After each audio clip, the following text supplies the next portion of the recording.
Hi, my dear brothers and sisters. Hello, my dear friends. This is Bobby Quitain and welcome to Pathways of Hope.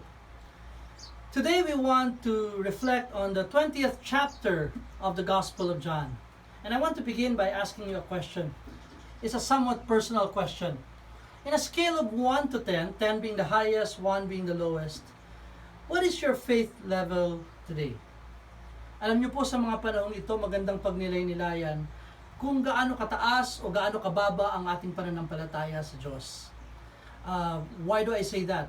Because of the many uncertainties in the world today, it's very possible for us for our faith level to fluctuate. And that's why it's good for us to ask ourselves the question, how high or how low is our faith level? Now, alam niyo, mas madaling maniwala kapag nakikita mo ang Diyos. Pero kapag hindi mo nakikita ang Diyos, mas madaling mawala ng pananampalataya. And if you look around us today, perhaps many of us are saying, nasaan ang Diyos dito ngayon? Where is God in the world today? With so much death in the world today, where is God? And if we don't see God, if we fail to see Him, most likely, our faith level will go down.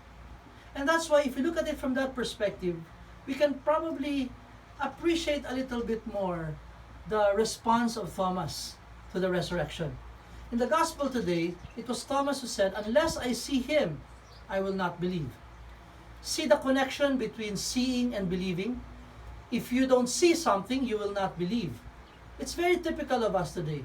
Hindi ako maniniwala until nakita ko. And that's what Thomas said, "I will not believe until I see Him." Marami sa atin ang kagaya ni Tomas, sigurista. Ayaw nating maniwala unless makikita natin. For instance, kapag may binili tayo sa department store, ipapademo natin yan. No? Bago ko bibilin yan, gusto ko muna makita kung paano yan gumagana.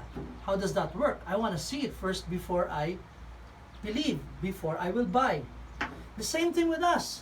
Many of us today, we don't want to believe in God until we see God around us.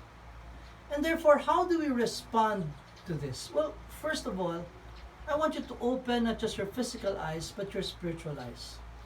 In my case, I see the Lord in so many ways today, and in so many places today.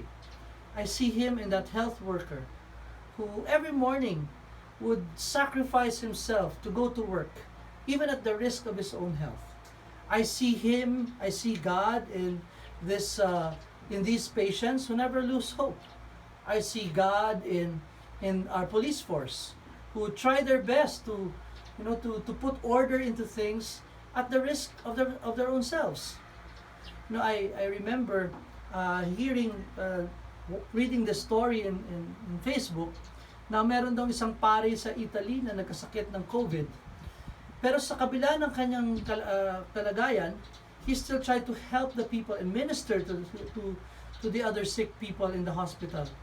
To the point that one of his doctors was an atheist. After seeing what the priest was doing, eventually decided to turn his life around and believe in God. When he saw what the priest was doing, it brought some change in his life. I want to encourage you as well, my dear friend. I want you to be the face of God, to be the hand of God, to be the mouth of God, to be the feet of God in this time.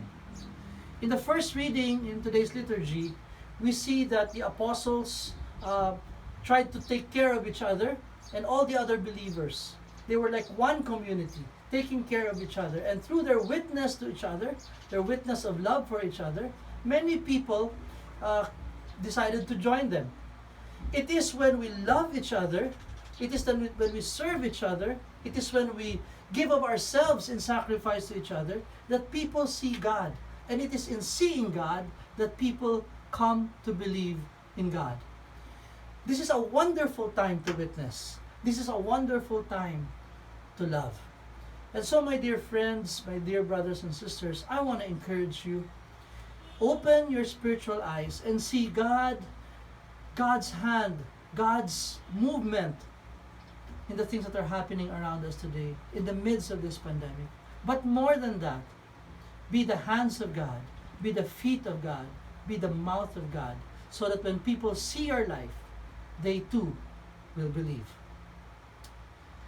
I want to end this reflection by encouraging you. My dear friends, this Pathways of Hope is meant to be shared. Hindi lang ito para sa iyo. Many people out there are losing hope. I want to encourage you to send this video to 2 or 3 friends that you have, or even more, but at least 3 people. Send this video to them and encourage them to like our page and so that every day they will receive a copy of our video. And secondly, tomorrow, do not be surprised, because starting tomorrow, we will be asking other preachers, lay preachers, to share with you their gospel reflection.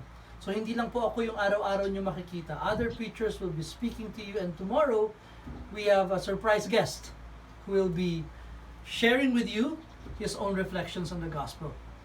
My dear friends, may you continue to be blessed during this Easter season. For indeed, the Lord is risen. God bless you.